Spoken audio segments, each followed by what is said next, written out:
So hello everyone, this is Kapil Sankhwar and we are back with the second video. Second video नहीं, second part है उसी चीज़ का जो हम लोग स्ट्रैटेजी की बात कर रहे हैं। तो आज एक केमिस्ट्री की बात कर रहे हैं, ठीक है। इससे पहले फिजिक्स की वीडियो आ चुकी है, उसमें मैंने काफ़ी चीज़ें बताई थी। अब काफ़ी चीज़ें रिपीट नहीं करूँ शायद, इस वजह से मैं I request you to watch that video first. Okay, so chemistry की बात करते हैं। तो अभी 4 महीने या 5 महीने बचे हैं, तो जेई मेंस के लिए प्रिपेयर कैसे करें केमिस्ट्री को।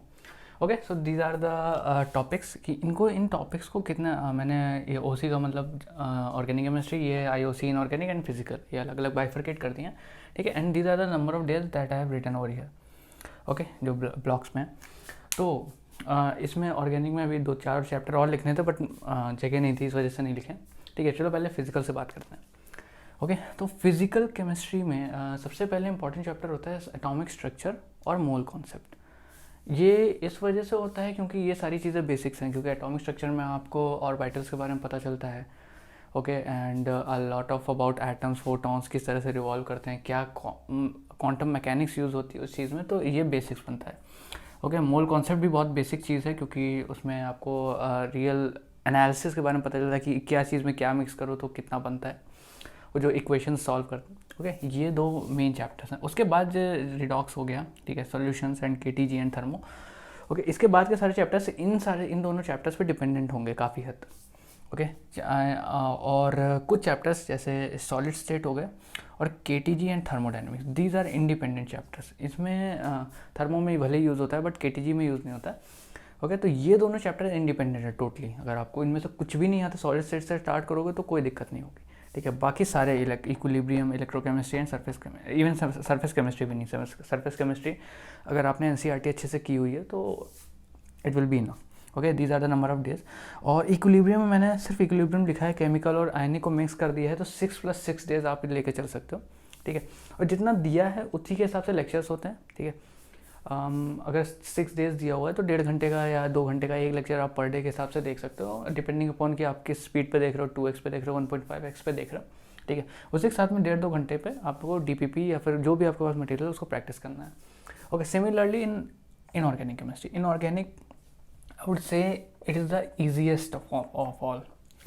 अच्छा, ये क्यों? क्योंकि इसमें सिर्फ रटना ही होता है, इसमें कुछ ज़्यादा लॉजिक लगाने की ज़रूरत नहीं। लॉजिक लगाते हैं तो हो सकता है कहीं पे गलती हो जाए और थोड़ा सा टाइम वेस्ट हो जाए।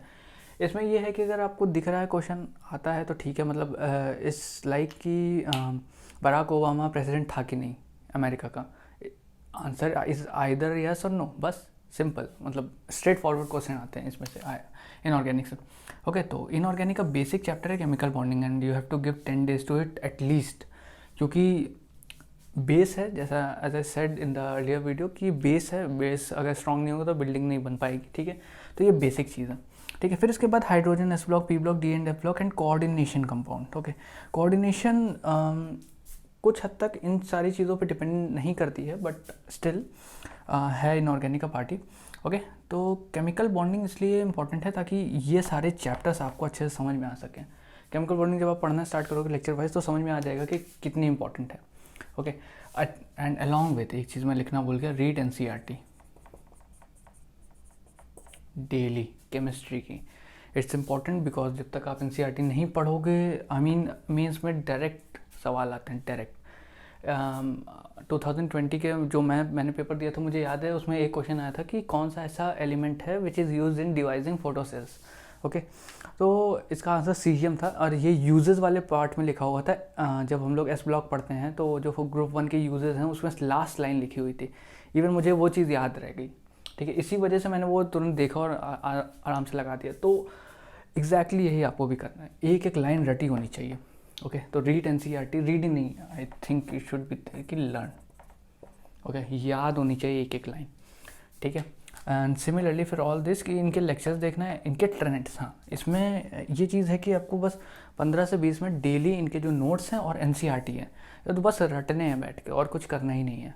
काफ़ी चीज़ें हैं समझने वाली होती हैं, लेकिन अगर आप अगर वो चीज़ नहीं समझ में आती तो रटो आप, ठीक है। केमिकल बॉन्डिंग अगर आप समझ में आ जाता तो एस ब्लॉक के, P block, specially P block के काफ़ी कॉन्सेप्ट समझ में आ जाते हैं, उसमें फिर याद करने कम पड़ जाएगा, समझने की एक वैल्यू है ताकि आपको रटना कम पड़े।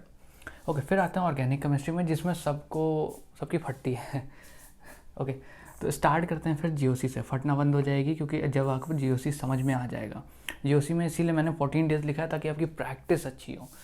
लोगों को लगता है कि बस याद करने वाली चीज़ें हैं या फिर कुछ भी कहीं पे भी हो जाता है, कुछ भी कहीं पे नहीं होता, हर एक के पीछे लॉजिक होता है।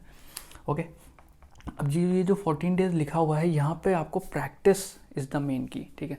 कुछ कॉन्सेप्ट समझ में आया, फिर उसके बाद उसकी डीपीपी या फिर उसका मॉड्यूल सॉल्व करना, ठीक है, वो सबसे ज़्यादा इंपॉर्टेंट पार्ट है। फिर आता है फिर उसके बाद एक बार ये चीज़ अच्छे से समझ में आ गई, अच्छे से का मतलब एक बार डीप कॉन्सेप्ट समझ में आ गया कि रेजोनेटिंग स्ट्रक्चर्स कैसे बनते हैं, ठीक है, वही मेन इंपॉर्टेंट पार्ट है। न्यूक्लियोफाइल क्या होता है, कैसे काम करता है, इनके ट्रेंड्स क्या होते हैं, एंड इसी में इंक्लूडेड है नॉमेनक्लेचर भी। नॉमेनक्लेचर को आप 3 दिन का टाइम दे दो, okay, it would be enough, ठीक है।